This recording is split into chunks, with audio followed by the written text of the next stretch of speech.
Welcome, everybody. My name is Mary Ward. I am a member of IACAC. Welcome to tonight's session. This is a virtual college exploration for all Illinois students, sponsored by IACAC and StriveScan. A couple housekeeping rules right now to begin with. Students, your mics and your videos are turned off so the panelists cannot hear you or see you, but you can ask questions through the Q&A button at the bottom of your screen. This session will be recorded, so you will be able to view this at a later date on our website. We also have lots of sessions, so please check out our website at www.iacac.org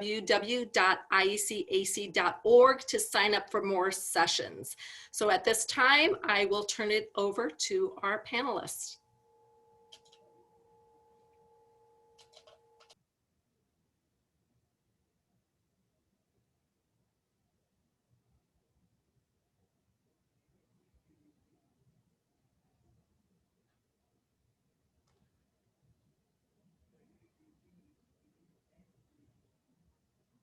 Hi, my name is Heather Clemens. I am the Assistant Director of the Actuarial Science program at the University of Nebraska-Lincoln.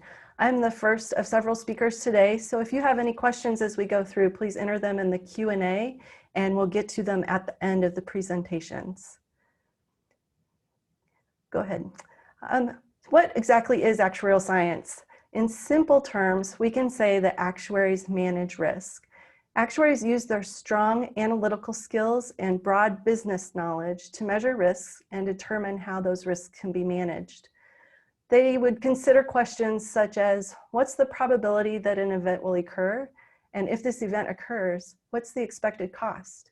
And then they will also think about what are some ways we could reduce the chance of this event occurring or reduce the cost when it does happen. These risks that actuaries think about can be faced by either an individual or an organization. And actuaries can create and manage products that help individuals or businesses to manage their own risk. All types of financial security programs rely upon an actuary's financial projections to ensure that the program will be able to keep the promises that they have made. If you could go to the next slide, please. I found this description in the Bureau of Labor Statistics Occupational Outlook Handbook. And based on my professional experience, I believe this is a fairly comprehensive description of what actuarial science work involves in general. Actuarial science involves analyzing data. Data can be compiled using database software or programming languages. And then to estimate the probabilities and expected costs of these events that actuaries are looking at, they can use statistics and modeling software. So strong analytic and technical skills are important in actuarial science. Business knowledge, including finance, go back please. Thanks. Business knowledge, including finance, economics, and accounting, helps the actuary to see the big picture around the task at hand and to develop an appropriate recommendation for the customer. So business knowledge is important in actuarial science also. And just as importantly, the actuary needs to be able to communicate their recommendations to the customer. This can be done with reports, tables, charts, or presentations. So written and oral communication skills are important in actuarial science. Now, if you could go to the next slide, please. Thank you. So the University of Nebraska-Lincoln is one of 17 centers of actuarial excellence or actuarial education in the United States. This means our program has been recognized by the Society of Actuaries for meeting or exceeding their stated criteria. Our program here at UNL was started over 60 years ago by the Nebraska insurance industry and continues to have strong ties to the industry. We currently have 7 full-time actuarial science faculty. 2 of our faculty, myself included, are what's called professors of practice, meaning that we've had industry experience working as actuaries before coming to UNL. Our other 5 faculty are tenured or tenure-track professors. All of our faculty members have actuarial credentials. And we also have 1 risk management and insurance faculty member who works closely with our actuarial science students. Go ahead to the next slide. Our major at UNL is offered through both the College of Business and the College of Arts and Sciences. About 80% of our students major through the College of Business and 20% major through the College of Arts and Sciences. There's that age-old question of, is actuarial science really a math field that uses a lot of business, or a business field that uses a lot of math? Since the answer really is both, we continue to produce high-quality graduates through both colleges. The actuarial science courses available to students in these colleges are the same no matter which college they go through. The difference really lies in their electives. And so our business students are going to fill a lot of their electives with more required business courses, whereas the students in the College of Arts and Sciences would fill their electives with more arts and sciences and subjects like that. Although because of the importance of business knowledge in the actuarial field, we do encourage our students in the College of Arts and Sciences to consider a business minor and fill those electives with some business classes. Next slide, please. Our curriculum covers nearly all of the material needed for the preliminary professional examinations through the Society of Actuaries and the Casualty Actuarial Society. And we also help to support our students in their exam process by having study materials available in the Actuarial Resource Center. And we have some actuarial science tutors who are available for free. So they're just upper level students who can help students as they're studying for their exams and their courses. And additionally, our students can have their exam fees reimbursed upon passing each exam. To complement our strong academic program at UNL, we also have a strong pre-professional program that involves many, many activities. Every fall, we host our own Actuarial Science Career Fair with over 30 employers in attendance from all over the United States. We work closely with our Business Career Center to make sure that actuarial science students have well-prepared resumes, elevator pitches, and interview skills. And our older students work with our younger students on mock interviews, and they also serve as mentors. Throughout the academic year, we host a lot of outside speakers and panels to help connect students to actuaries in the industry. We have a very active actuarial science club and a chapter of Gamma Iota Sigma, and both of these organizations also deliver professional development opportunities to our students. And finally, our program includes a capstone course called Actuarial Applications in Practice that most students take their last semester before graduating. And this course helps to bridge the gap between the theory and concepts learned throughout their time at the university in the actuarial science program to the professional experience that they're about to enter. So we bring in a lot of speakers from many different areas of the actuarial profession and work on several case studies to help practice communicating those complex actuarial concepts through written reports and oral presentations. So upon graduation, our actuarial science students from UNL are prepared to begin a career as an actuary with those strong analytical skills, the broad business knowledge, and their communication skills.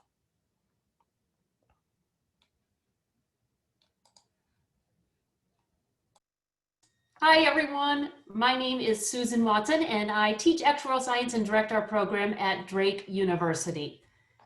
Next slide. I'm going to be talking about what a career in actuarial science looks like.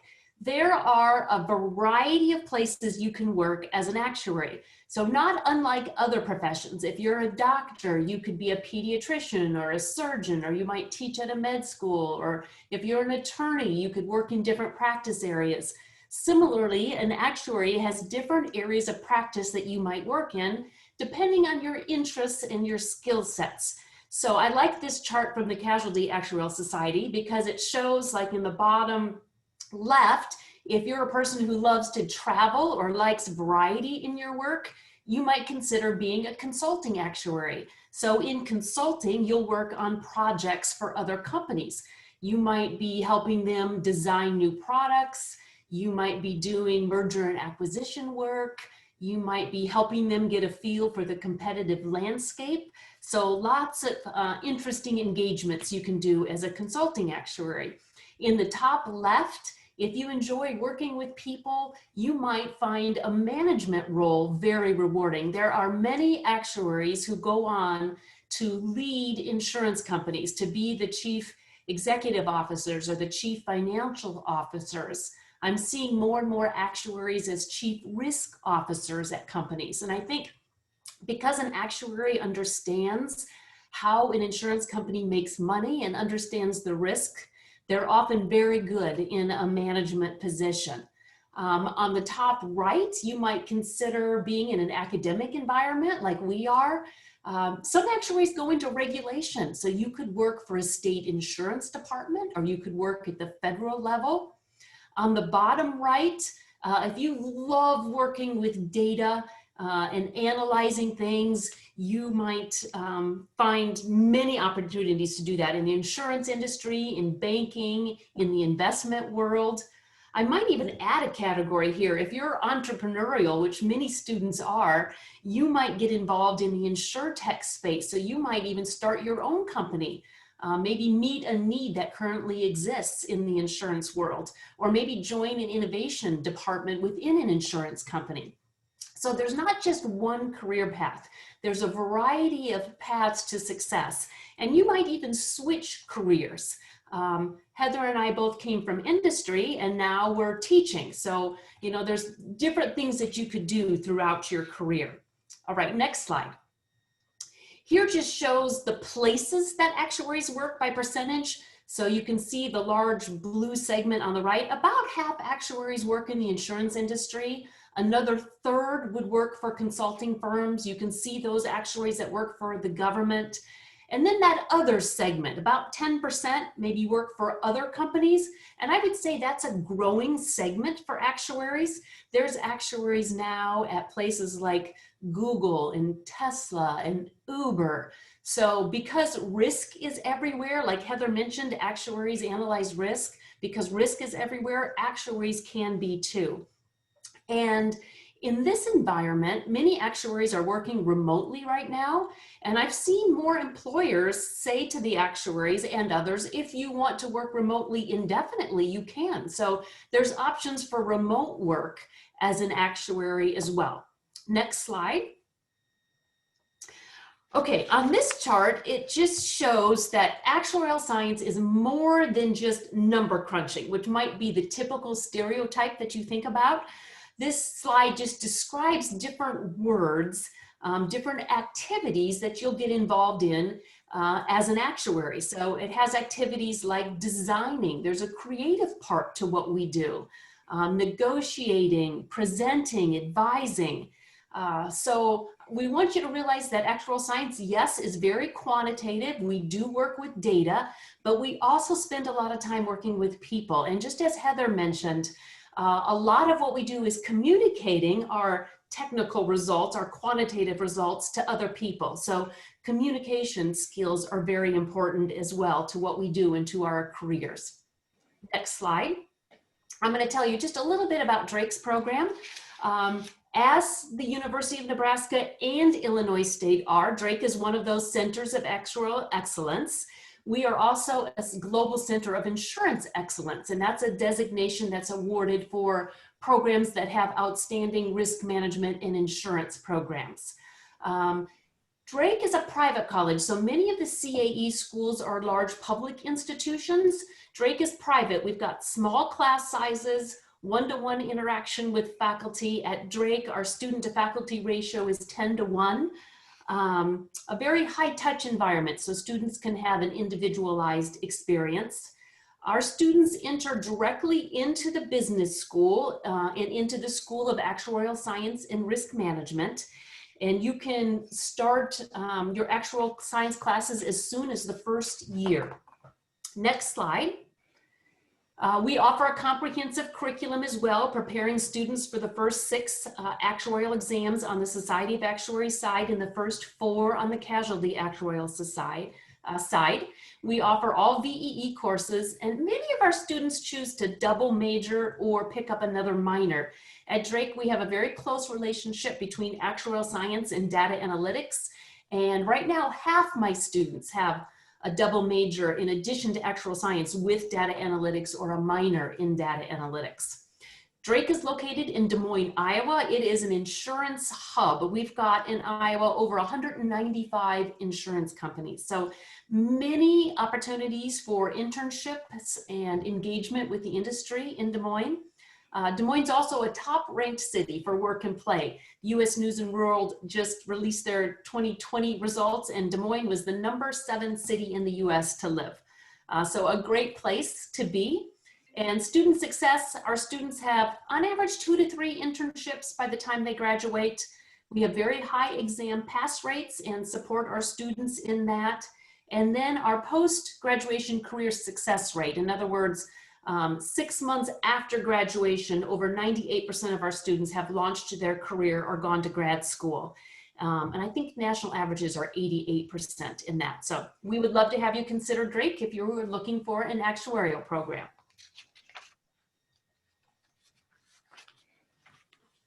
Hello, my name is Krzysztof Ostaszewski. You can just call me Chris, as I called myself in my name posted. I am the Actuarial Program Director and Distinguished Professor of Mathematics at Illinois State University. May I ask for the next slide, please?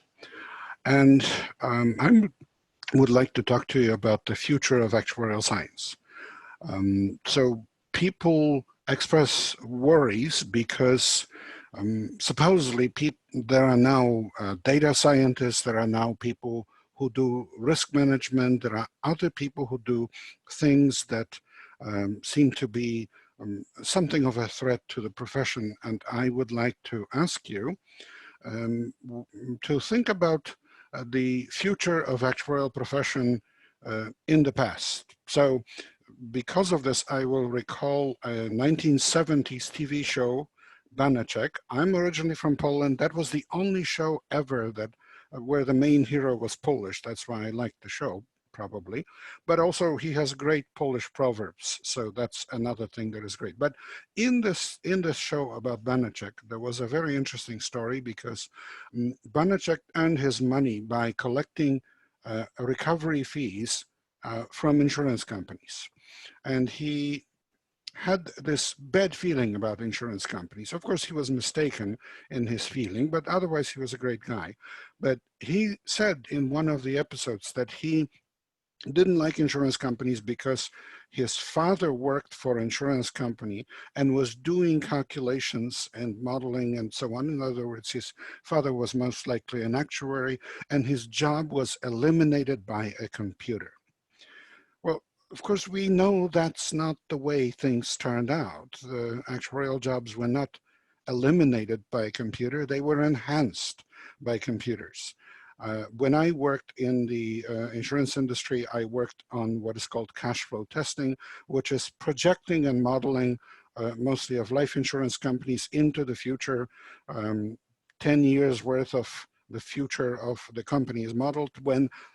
When people started doing this in 1987, when the first regulatory requirement came to do this, the requirement was to make a projection of 7 scenarios. When I worked in the industry in the 1990s, the standard was to do this for at least 200 scenarios of the future. What do you think the standard is now? Well, at least 5,000, possibly 10,000 scenarios of the future. How come? Oh, because we use computers to do the projection. We create mathematical models, we put them in the computer, and we have these huge projections, and we analyze risk in every possible way using quantitative models. And yes, you can learn this. It's 10 to 20,000 scenarios, but that's what the computer is for. So worrying about the future of insurance because of tools, technology, competition, I think we should rethink this because there is great role for insurance in the future and great role for actuaries in the future if we understand what insurance does for the society. And I believe that, first of all, I love insurance. Insurance is my favorite, there's no question. But insurance industry does not represent itself for what it really is to the public. Insurance industry tells people that insurance is protection. The business of insurance is protection. Well, so did Tony Soprano. And because of saying those things, very often people think about insurance companies as if they were Tony Soprano. They are not Tony Soprano. The job of insurance is different. And if you think about the question I'm going to ask you, you'll understand that it's different. And the question I'm going to ask you is, imagine the world in which there is no car insurance. It just does not exist. Would people drive more or less in a world like this? And unless you are some really overthinking intellectual, you will know that the answer is people will drive less in the world without car insurance because they would be afraid of what happens if some major loss occurs. So they would be driving less and probably more carefully. Therefore, what is the job of insurance, for car insurance, is to convince people to drive more. In other words, to generalize this, the job of the social purpose, the job of insurance industry is to convince people to take on more risk. In other words, we help people do more crazy stuff. But if you do this, you need to be careful, because if you let people do crazy stuff, they will do crazy stuff. And somebody has to be an adult in the room. And that adult in the room for insurance industry is the actuary. The actuary needs to be the person who is careful about the risks taken, who prices them properly, who tells people, well, if you really want to have lower price for your car insurance, you know, fasten that seatbelt and take that defensive driving course. Because, you know, a car is a rolling killing machine. Now, we don't say it this way, but that's the reality. A car is a rolling killing machine. And if you just let people take on more risk, well, then you should really know immediately what happens. What happens is the same as the purpose of having ice cream with half the calories. Why do companies try to make ice cream with less calories? So the purpose of have ice cream with half the calories is, of course, so that you can eat twice as much. And that's what's going to happen. If people have insurance, they will take on more risk. This is very similar to a phenomenon that we have in practice, a phenomenon that you should be aware of because eventually it will work. And that's the question that I ask here. What happens if you get better at your job?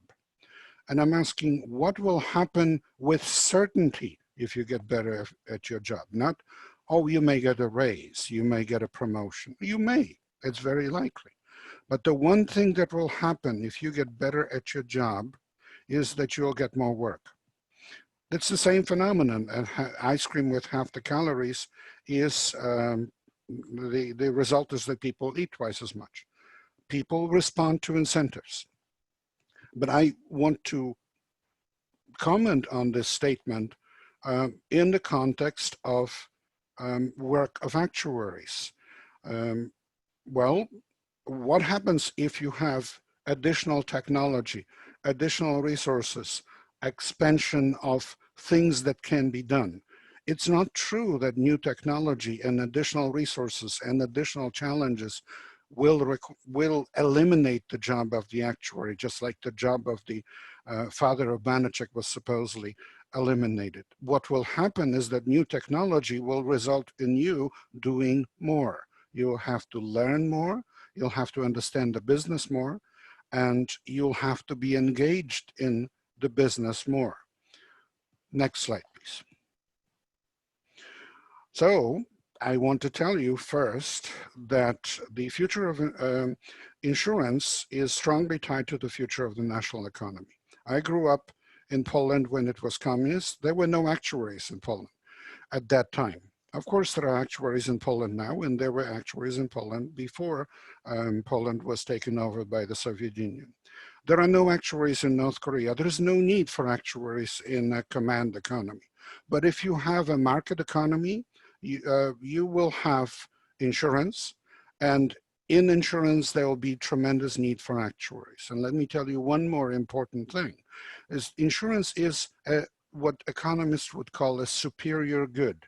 If you get wealthier, then you will consume more of it, and not just more, you'll consume, your consumption of insurance, your purchase of insurance will grow faster than your economy, than the national economy is growing. Because As people get wealthier and more successful, they buy more insurance, and it's more than how much wealthier they got. Insurance is something that you buy more and more as you prosper more. And the future of actuarial science is strongly tied to the future of insurance. I'm of a very strong belief that the only serious risk management is being an actuary. Everything else is just pretend work. The real risk management is insurance, and only under supervision of an actuary. There ain't no such thing as real risk management without actuarial supervision.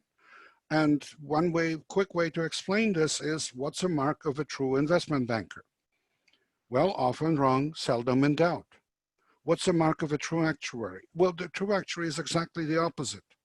Seldom wrong, almost never, but always in doubt. For the future of the actuarial profession, there will be new technology. There will be challenges. There'll be very strange things. People will maybe have flying cars, and people will have different types of insurance, and they will pressure all the time for insurance to be less expensive and less troublesome, and insurance will be offered online as it is already. I don't know what the technology will be, but I know that whatever technology brings, you will have to learn it, and you'll have to roll with the punches. You can't say, oh, this will eliminate my job. No, it will enhance your job. You will be a part of it. All the challenges will just make you a better actuary. Next slide, please. So I direct the actuarial program at Illinois State University, and we are a Center of Actuarial Excellence since 2009, the very beginning of that designation. We are also won the 2016 Casualty Actuarial Society, I'm sorry, University Award University has twice, my apologies. And we won it again in 2019 because we had to wait 3 years. Otherwise, we would win everything, I think. We are also a Global Center of Insurance Excellence, and I don't know of any other university that has all these recognitions, but maybe. And if you Google how to pass actuarial exams, I believe it's still me that is the #1 result for this. Now, it's not necessarily because I'm so great, but you can check it out. However, it is probably because I put a free practice problem for some actuarial exam in my YouTube channel every day. Now, of course, we can talk about all the specific resources we have for students, and we have them, but I find it very interesting because you learned what Nebraska and Drake do, but I would point out to you that all of the universities that are centers of actuarial excellence tend to do all these things. It's actually very interesting that all the things that are good for students is what we try to do. So we help you prepare for the exams. We cover the first 7 exams of both societies, both SOA and CAS in the undergraduate curriculum. We reimburse students for exam fees. We do everything, and we all do this because competition makes us do it, which is very good news for you. If you look at top actuarial universities in the country, they all tend to be very, very student-friendly. Next slide. But I also want to tell you that actuarial science is the most difficult undergraduate major at our university, and most likely at every university. To become an actuary, you have to pass a series of professional exams. They are the most difficult exams in the United States, professional exams in the United States. In fact, American exams are the most difficult in the world. They are the most difficult in this galaxy and in the universe. And you will have to study a lot.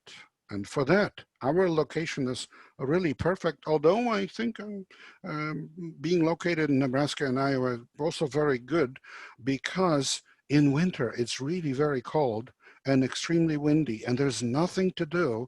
We're in the middle of nowhere. Illinois State is in the middle of the state of Illinois, just next to headquarters of State Farm. So that's very good, but it's really good that it's, you know, empty cornfields, really cold, really windy, there's nothing to do, and you have to study all the time. And on top of that, this harsh weather causes people to behave differently. People tend to be very friendly and very nice. And this is the culture of Midwest. I have a kind of a saying about how people behave in different parts of the country because I lived in all parts of the country. So if you live on the West Coast and tell somebody, oh, I have this new idea, I think it's going to be great, I want to do it, then people say, oh yeah, that's very nice. They smile and they think, maybe I can do this myself. Let me check it out. But they just think that, they don't say it. On the East Coast, they say, oh, that's nice. And they think, yeah, maybe I can do it myself and stop him from doing it. And in the South, you say, well, I have this great idea. And they say, oh, that's so nice. Let's have some iced tea. And in Midwest, it's very, very strange because you tell people, I have this great idea. And they say, oh, can I help you? And you know, you have experience with the other parts of the country, so you're very suspicious about it. But in Midwest, actually, people want to help you. Well, at least in all of my experience of working here, every time people try to help, that's the culture that you really want, because this is a very challenging profession. But let me finish by saying this is the best job in America. You get paid like doctors and lawyers. You don't have to work with blood, and you don't have to go see your clients in jail. Thank you.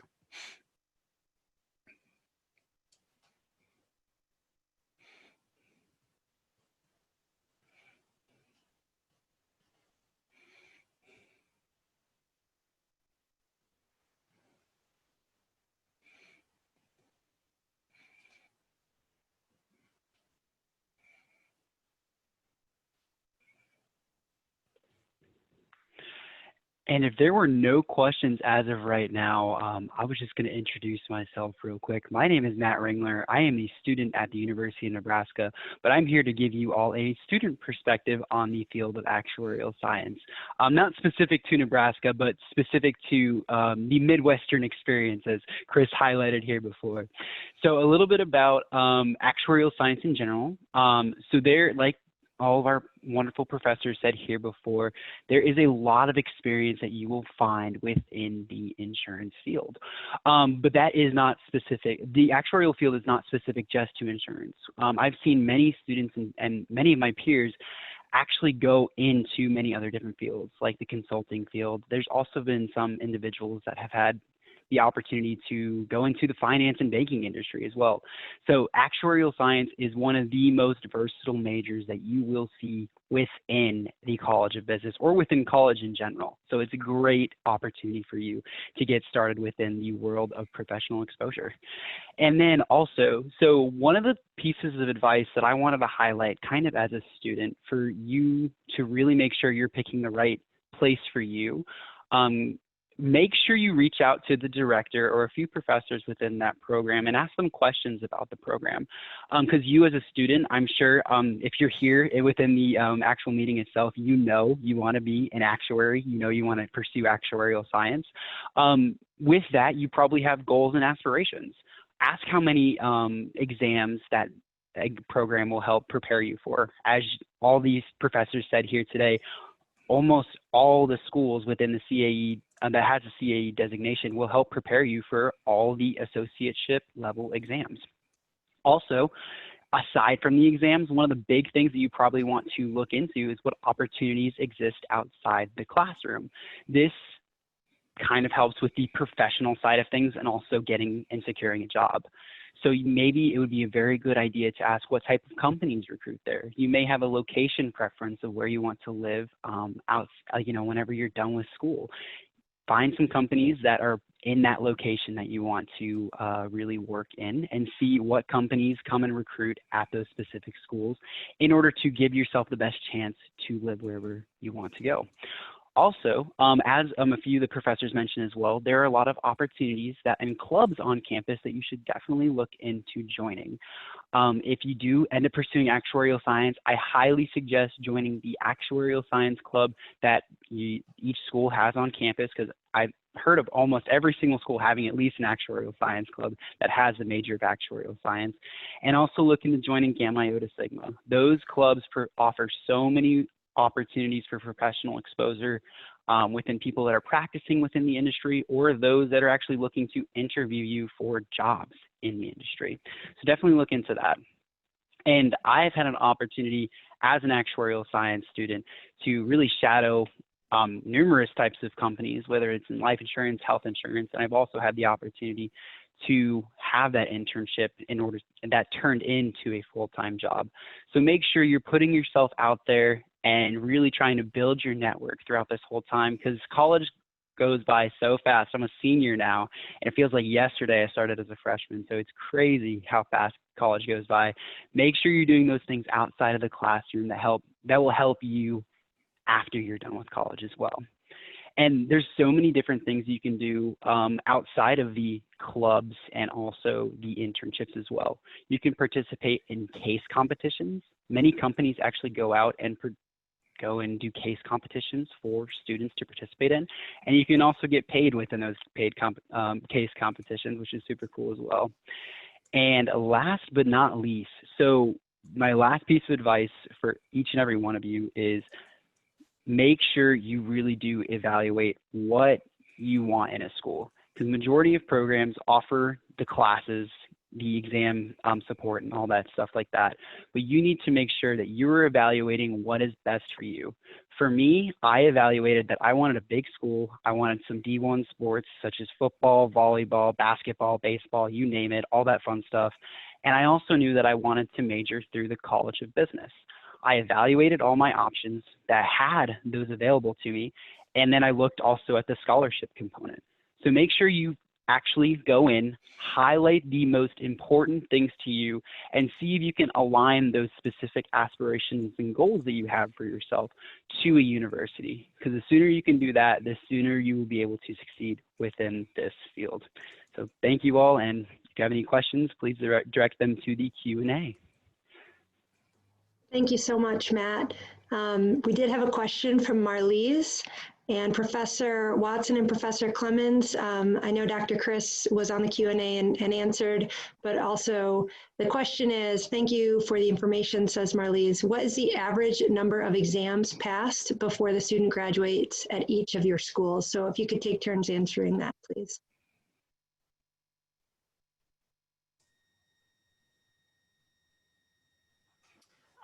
At Drake, most students are sitting for at least 2 exams to make sure they get internships and full-time jobs.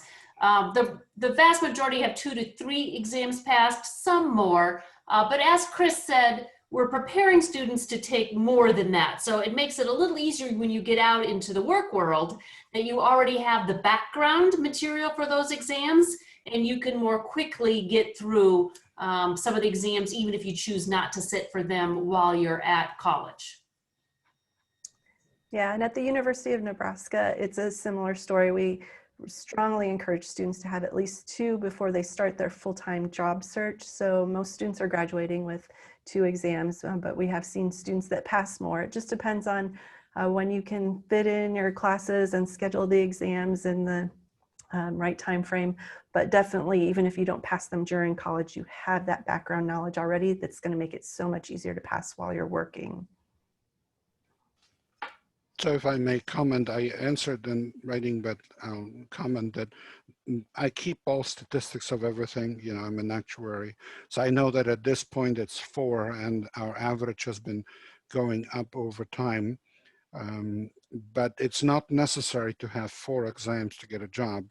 You need 1 exam to get an internship while you're in college, and you should get an internship as soon as possible, actually. So I'm probably very annoying to my students by asking them all the time. The moment they arrive at the university, I start asking them, when are you going to take exam FM? When are you taking FM? When are you taking FM? Because I believe that's the exam they should take first, and we really try to get them to take exam FM as quickly as possible. And usually after they pass exam FM, they get an internship. So you need to start passing as soon as possible to get an internship. And then upon graduation, if you have 2 exams and you have internship experience, you have good grades, interview well, you almost certainly will get a job. You have more exams, you also almost certainly get a job. And the only unusual situation is if you graduate with 7 exams and never had an internship and don't know anything about the insurance industry, you're creating a difficult situation. Because of so many exams, they have to pay you more, but you don't know anything. Don't create that situation. But it's such a rare thing that such a situation is created that it's probably very academic to talk about it. It's very important to get an internship and learn about the industry. Do it. Thank you. I want to thank all of our presenters, Dr. Chris, Professor Watson, Professor Clemens, and our student ambassador, Matt Ringler. I really appreciate you all taking part in this. I don't see any additional questions in the Q&A. I will share my screen one more time just so that students that are viewing this, you can take note of email addresses, not just from the presenters, but also your admissions counselors at each of the universities. Please don't hesitate to reach out to any of us. We are here to help, and we are looking forward to working with you, and we wish you all the very best. Thank you again for joining us this evening.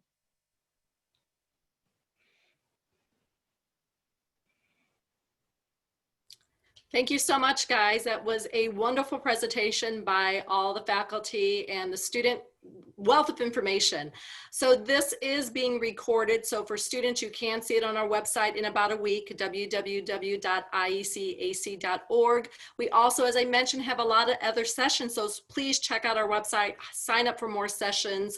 When we close this out, there's going to be another window that pops up, which is 4 quick questions. Please take some time to give us some feedback, and thank you for joining us, and have a great evening.